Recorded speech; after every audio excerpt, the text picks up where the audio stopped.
Hi, everyone. Welcome to another episode of Investing Counterpoint. Today, I think we have an exciting episode for you. I have with me Lincoln Ross from Circle Black. He's the CEO of Circle Black. Hi, Lincoln. Thanks for joining me today.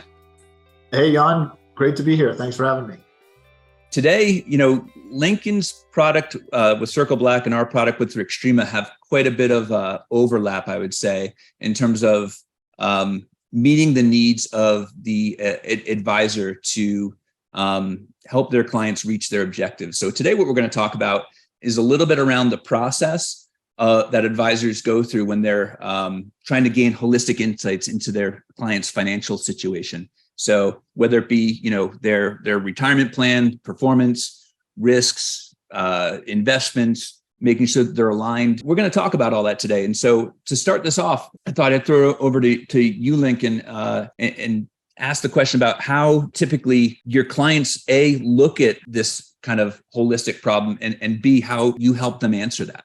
Sure. As you know, it's really important for advisors to have a complete understanding of a client's financial picture, all of their assets, all of their investments, all of their liabilities. That informs a financial plan, informs a risk assessment as well, and can be a really time-consuming activity to try to do it with statements and PDFs and questionnaires. So what we're trying to do is automate that as much as we can. We have, over the 8 years that the company's been in business, built over a dozen direct interfaces with the traditional custodians, clearing firms, where you'll see mostly brokerage accounts. But then we've also invested in a couple additional integrations to complement the custody feeds that we have. So one of those is with DST, and DST, I think most of the industry knows DST is, or the data feeds is DST Dazzle and DST Fan Mail, right?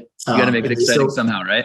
Yeah, they do still go by those brands. But what they are is a way for advisors to send us data and accounts that are not in a brokerage account. And so there's a wide spectrum of those.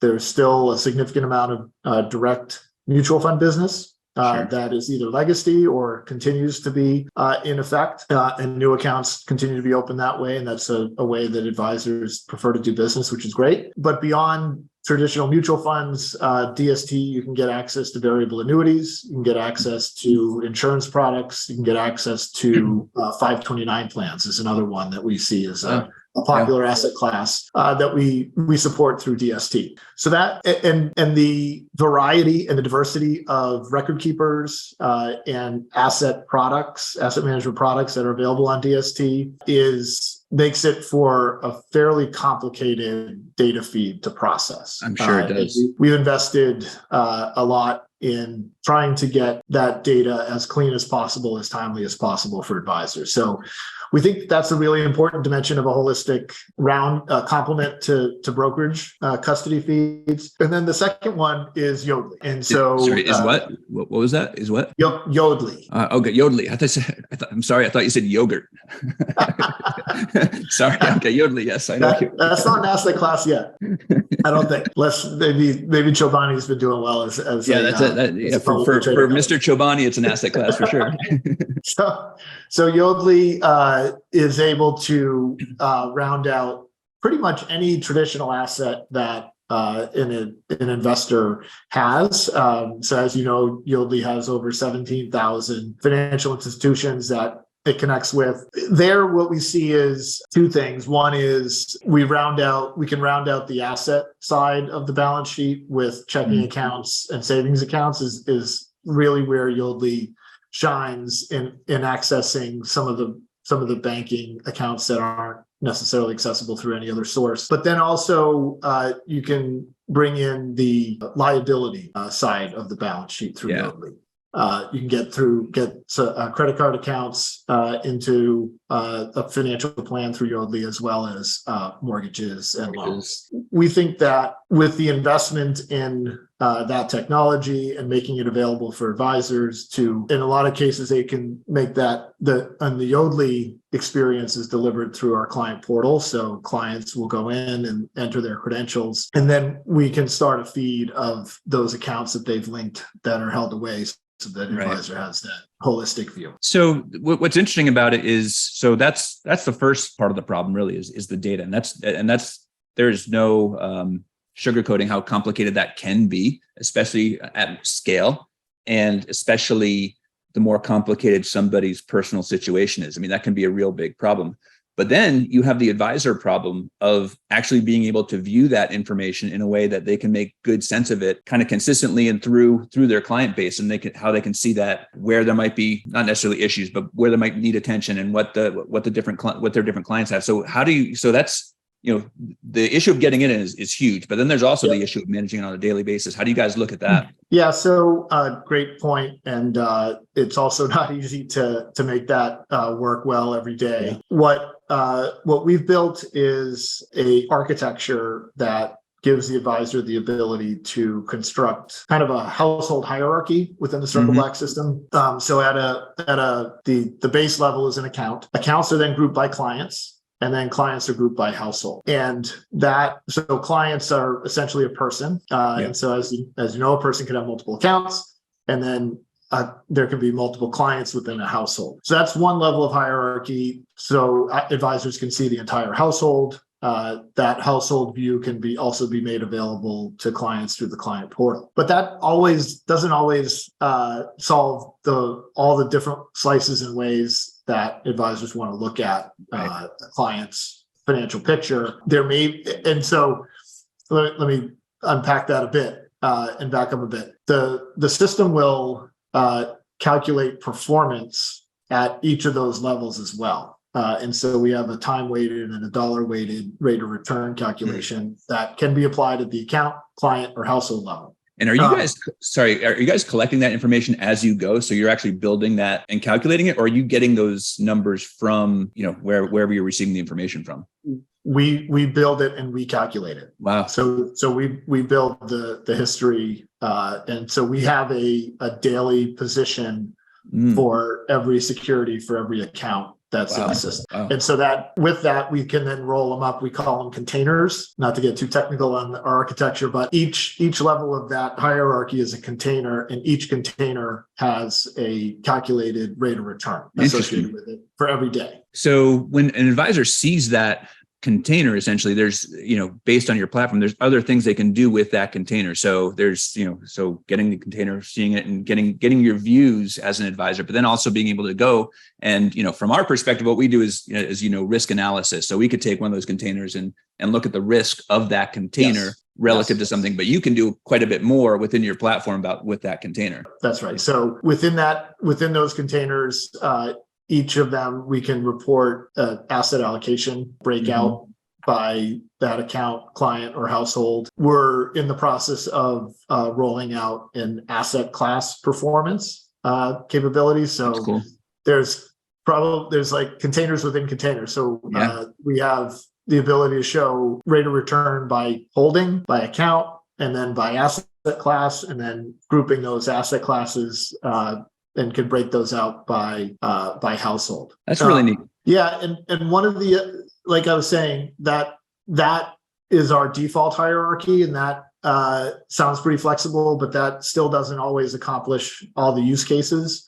And so we do have an account grouping container where an advisor can pick specific accounts that they want to have in a group that may not necessarily fall into the account, client, household hierarchy. So if you want to show all of a client's retirement accounts together and how they're performing, that would be a particular use case that you would use the grouping category for. You can do that across the clients in the household. So you could see like all of their retirement accounts for the husband and wife, or all the 529s for their 7 kids, or whatever they might have, and just see how those are. That's right. And then we have another use case where if for some reason we can't get access to a data feed, advisors can add an asset manually and update that. So maybe there's an insurance policy that's not available. Some advisors like to put the house, the primary residence in the system as an asset and track that as part of the overall balance sheet and net worth, which makes a lot of sense. And so that brings into play another feature that we've developed over time, which is the ability to exclude something surgically from the household or from the performance calculation. You may not want the primary residence to be included in a time-weighted rate of return. That may not make sense if that's been manually added. So that's also a flexibility that we've gotten a lot of great feedback on. Interesting. So some of the things like the different variable annuities too, which I know that you can track, those have different terms and conditions, generally speaking. So you're probably not going to be able to get all of those from a single source. So the advisor can go in and enter the rider information and all that kind of stuff, and then it will probably track. I mean, I guess then your calculation engine can go ahead and say, okay, well, if this has a cap and a floor based on the S&P 500, you can do things like that, right? Yeah, structured products or the like. Yeah, there are some limitations to that, but there are ways to model that out in the system so that you can get close to an ability to show how those work and how they're performing within the overall asset household. Yeah, what's interesting about those, because we do those too, and there's a very, very important time component. I mean, you guys do it daily, but there's like when it breaches the cap or when it breaches the floor, and then when it comes back. And so if you're doing a scenario for us, and we're looking over a year's time, it kind of matters what the path is, can often matter, especially if you have like these monthly, 5% caps on the upside, but you're going to do a year where you're going to say that the S&P is up 20%. Well, how many times did it break the 5% to get there? So there's a lot of different variables in there with those. Yeah. So they can add a whole different layer. Yeah. And to be fair, there are limitations to what we can do there, and that's where our integration strategy comes in. And so, for this particular example, we see a lot of value in the ability to collect, to transition, or to feed the data that we've collected into a software tool that may be more sophisticated than ours to do something like you just said. So yeah, good example is, a product like yours would be a opportunity for us to collect that data and then bring it into a more sophisticated risk analysis software that would do some of the things you just described. We also see that use case in financial planning as well. Understanding the products and the investments and having the ability to automatically collect that and then on a daily basis update that into a risk tool or into a financial planning tool keeps that financial plan or that risk assessment alive, so to speak. It's not put on a shelf collecting dust. It's a living, breathing financial plan or risk analysis. And as we've seen over the weekend, those it's really important to have current data flowing into those various software tools so that advisors have the most information to make the best advice to their clients. Absolutely. And from a risk provider like that, I have nothing but appreciation for what you guys are able to do in terms of aggregating that data, because that is, like I said in the beginning, that is just such a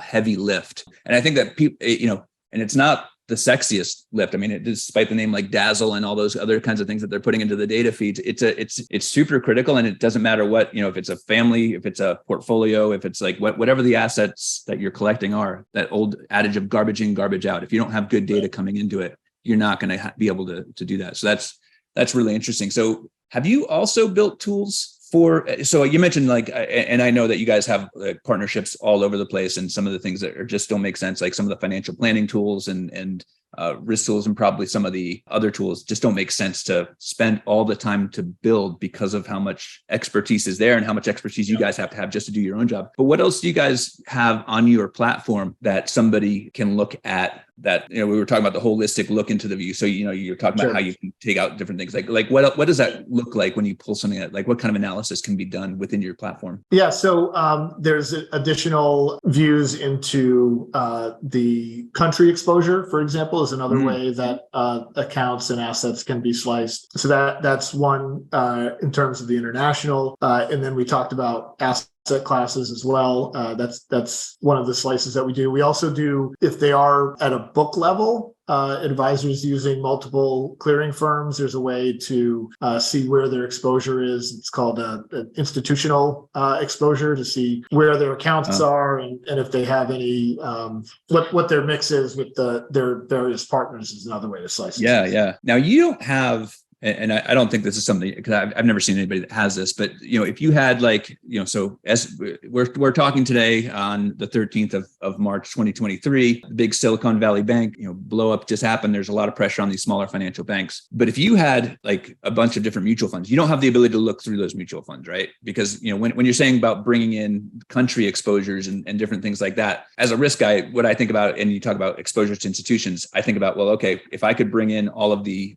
different holdings that I had that were related to Silicon Valley Bank, that would be really, but it's a almost impossible process to do. Yeah, we don't have what I have called in the past that X-ray, and I don't know if that's been trademarked by anyone, but that ability to look through what a mutual fund holdings are. And some of the constraints there.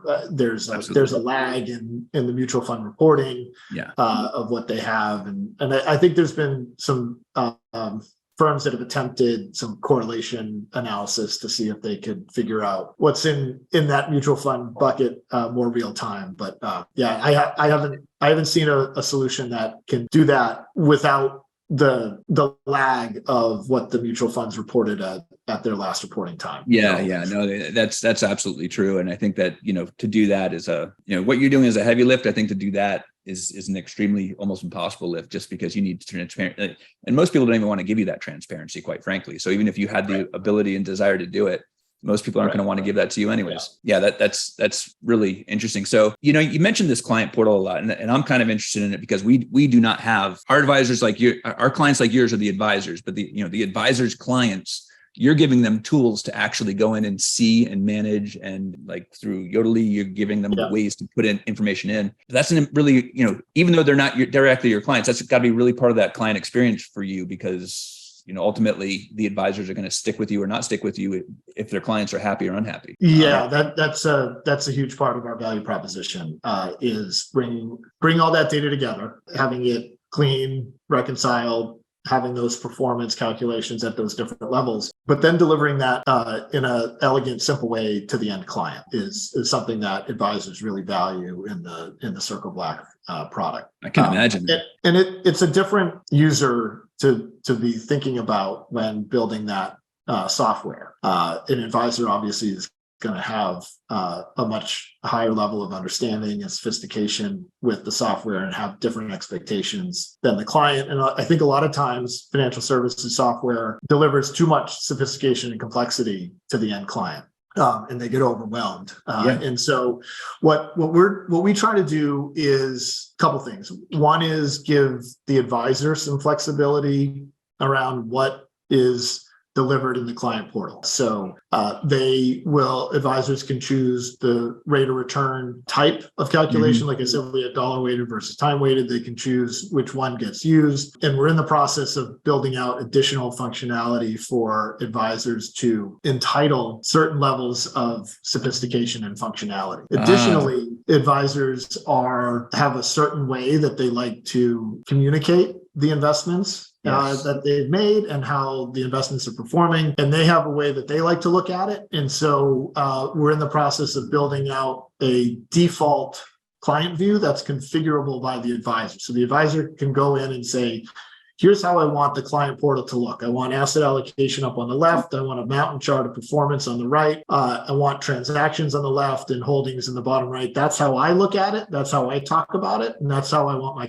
client to see it when they come in. That's and we can either lock that down. The other requirement we understand is sometimes they want to offer that as a default, but then if a client is really particular about the way they want to see it, they want to be able to rearrange those tiles the way that they want. And so we've built in some configurability for the end client to configure how they want to see the client portal.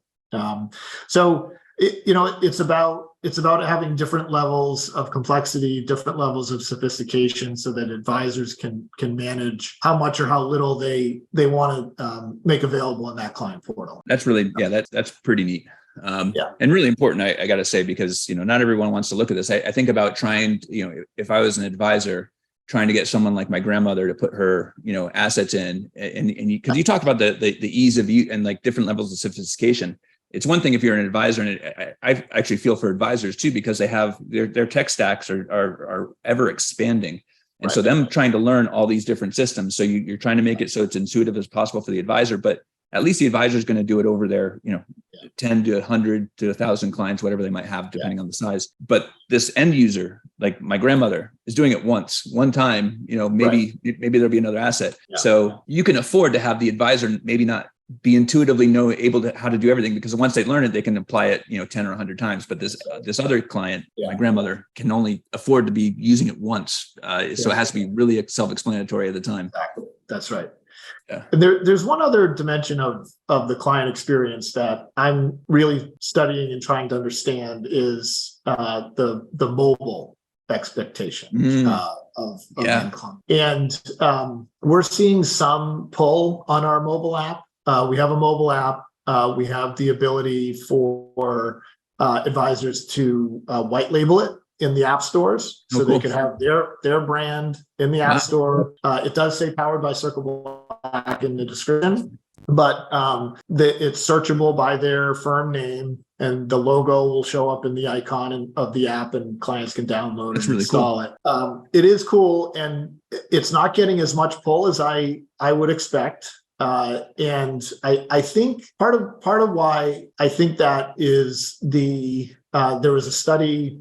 I'm going to miss the numbers, but I'm going to get them pretty close, which is when asked how investors want to view their investment account, those under 35 said, and they were given a web app versus mobile app versus a couple other things, like over 70% of respondents under 35 wanted to see them on a mobile app. The same question asked to those over 55, it was something like under 30% chose mobile app. Right. And so if you think about where the wealth is and where the current concentration of clients and decision makers that advisors are serving, it's probably skewed towards the over 40 and 55, right, and 50 generation. But as that wealth transfers, and I'm sure you've seen and we've all seen the huge numbers that are predicted to transfer generationally over the next couple decades. I think it's an opportunity to get ahead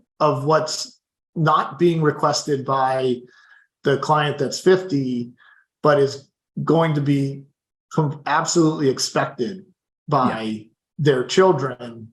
And that's a way to, I think, develop that relationship with that next generation and be seen as progressively using technology and a way to retain that relationship. So it's just something we're really focused on, trying to understand the dynamics in the market and how to help advisors be responsive to this expectation for technology. We can do so many things on our phone. Why can't we look up our investment accounts? And so, but there isn't always the correlation to the actual activity that happens in the marketplace. And so we're just trying to study that.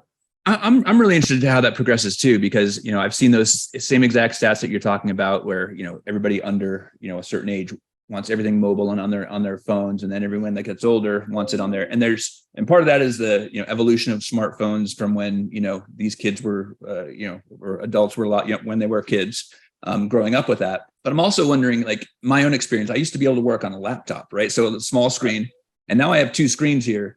And I have a hard time working on that laptop. So I'm wondering, as people get older and they start to just, their eyes start to go and they need these glasses and they start to, like, the phone is for me, and I'm not even in the 55 yet, but it just gets hard to, to see really important financial information through that, no matter how good of a UI you have.